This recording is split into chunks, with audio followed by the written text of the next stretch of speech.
Hello students. आज की video में हम डिस्कस करने वाले हैं ग्रामर सेक्शन और प्रैक्टिस के लिए हमने जो पेपर लिया है वो board of school education Haryana Bhiwani ने क्लास 12 सब्जेक्ट इंग्लिश का पेपर मार्च 2020 में लिया था। उस पेपर के सेट ए से हम ये एग्जाम्पल्स डिस्कस करने वाले हैं। इस साल अप्रैल या आप कहें मई 2021 में जो क्लास 12 सब्जेक्ट इंग्लिश का पेपर होगा वो आपका जो ग्रामर सेक्शन आएगा एमसीक्यूज की फॉर्म में आपको मिलेगा।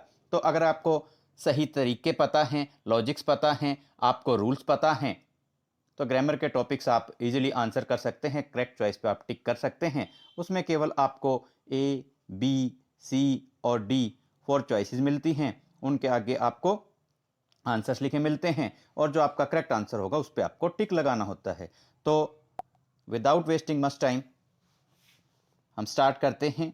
देखिए, आपके ग्रामर में टॉपिक आते हैं change of narration, change of voice, correct form of the verb, articles और मॉडल ऑक्सिलरीज। और फर्स्ट आपका पार्ट है change the form of narration. देखिए यहां फर्स्ट आया Ram will say I saw my teacher in the park. ये आपका example है, Ram will say I saw my teacher in the park. ये आप देखते हैं, I saw my teacher in the park, Ram will say. देखिए हमने नरेशन के जो रूल्स है वो पढ़े हैं, तब हमने देखा है कि अगर आपकी रिपोर्टिंग वर्ब, ये इन्वर्टेड कोमाज से इधर का जो भाग है ये रिपोर्टिंग वर्ब है और इन्वर्टेड कोमाज के इधर का जो भाग है वो रिपोर्टेड स्पीच है। तो रिपोर्टिंग वर्ब अगर प्रेजेंट टेंस में या फ्यूचर टेंस में होती है तो रिपोर्टेड स्पीच का आप टेंस चेंज नहीं करते। उसके बाद में रिपोर्टेड स्पीच के अंदर देखिए यहां सब्जेक्ट आया आपका आई, आई फर्स्ट पर्सन है, first person according to subject change होगा और सब्जेक्ट आपका राम है, आई का बन जाएगा ही। टेंस आपका चेंज होना ही नहीं है तो सो वर्ब की सेकंड फॉर्म सो ऐसे कैसे आप यूज करेंगे। अब आपका है माई, वही बात आई माई मी, माई भी जो है फर्स्ट पर्सन है और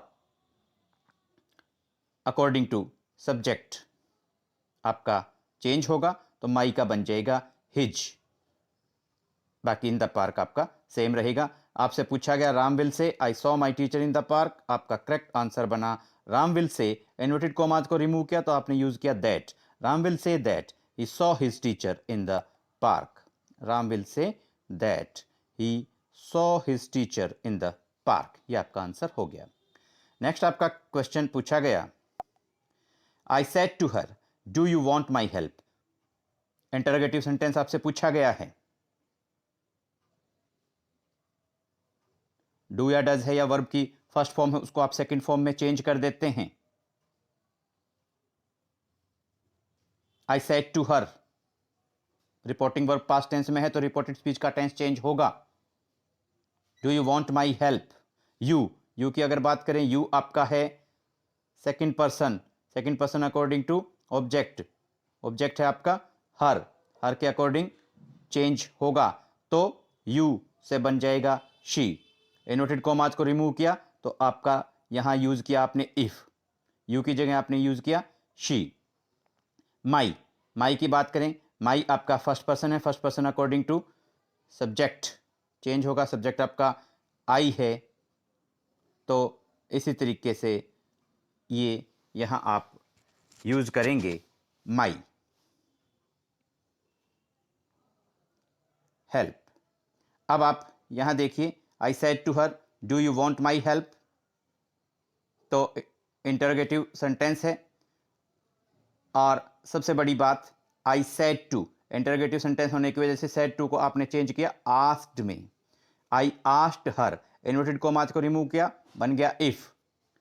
डू यू, तो ये चेंज हुआ आपका इफ शी, और वांट को चेंज किया आपने, वर्ब की फर्स्ट फॉर्म जो है उसको सेकंड फॉर्म में आपने चेंज किया if she wanted my help. I asked her if she wanted my help, ये आपका करेक्ट आंसर हो गया। He said, inverted comma start होते हैं what a great misery, sign of exclamation, exclamatory sentences जो हैं उनकी यहाँ बात हो रही है तो यहाँ मिजरी सोरो के साथ में बोला जाता है तो ही सेड को आप चेंज करेंगे ही एक्सक्लेम्ड विद सोरो, और इन्वर्टेड कॉमाज की जगह आपने यूज किया that. What a great misery, ये आपका रिपोर्टेड स्पीच दी गई थी तो आपका बनेगा it was a great misery. Complete आपका आंसर आया। He exclaimed with sorrow that it was a great misery. अब देखिए आर्टिकल्स, बी पार्ट आपका है he is blank one eyed man, आपका पर होगा यहां जो आप यूज करेंगे he is blank one eyed man. तो यहां जो आर्टिकल आप यूज करेंगे वो करेंगे आप ए, वन आइड से ओ, स्टार्टिंग तो वन की वॉवल से हो रही है लेकिन ये प्रोड्यूस करता है कॉन्सोनेंट साउंड, इसलिए वन आइड से पहले आप आर्टिकल ए का यूज करेंगे। Keep to blank left, left से पहले आप आर्टिकल यूज करेंगे द, क्योंकि एक पर्टिकुलर डायरेक्शन लेफ्ट या राइट, ईस्ट और वेस्ट, इसकी अगर बात की जाती है तो उससे पहले आप द का यूज यहां पर करेंगे।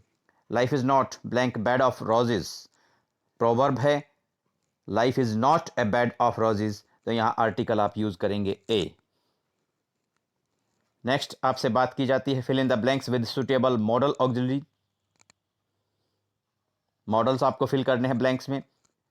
She blank dance very well, dance हो गया, स्विम, रीड, राइट, ड्राइव, ये वर्ब्स आपकी एबिलिटीज़ को शो करती हैं। प्रेजेंट एबिलिटी अगर है, प्रेजेंट एबिलिटी को शो करने के लिए हम जो मॉडल यूज़ करते हैं, मॉडल ऑक्सिलरी यूज़ करते हैं, वो होती है कैन। तो यहाँ ब्लैंक में आपका करेक्ट आंसर होगा कैन।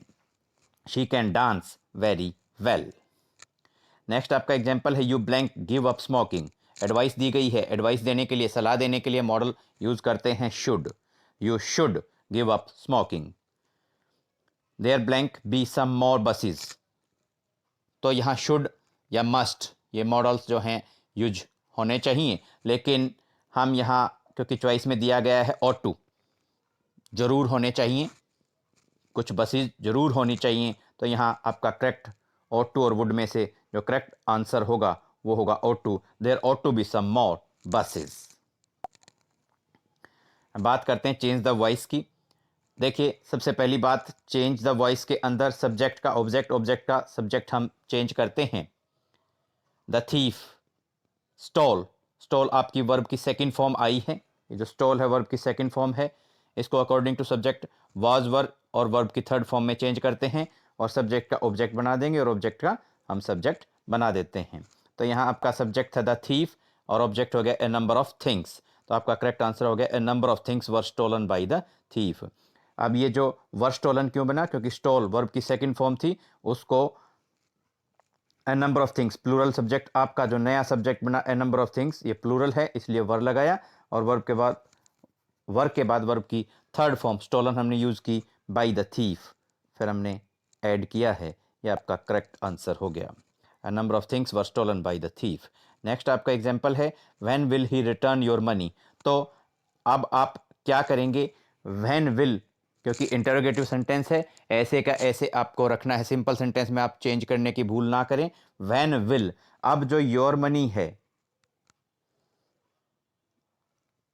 योर मनी, इसको आप सब्जेक्ट की पोजीशन पर लाएंगे, व्हेन विल योर मनी।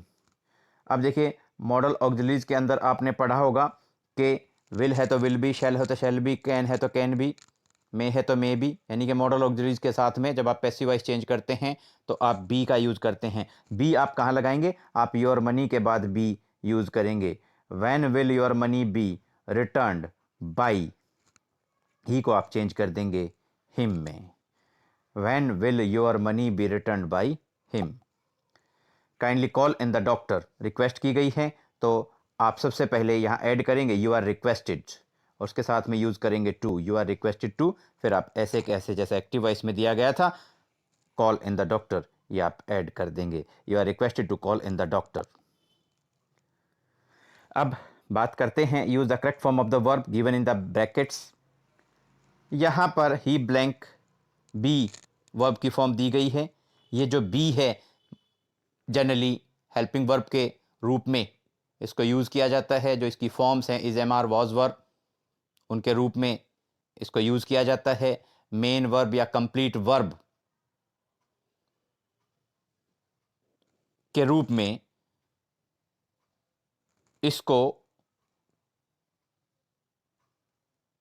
जैसे इस सेंटेंस के अंदर भी है, ये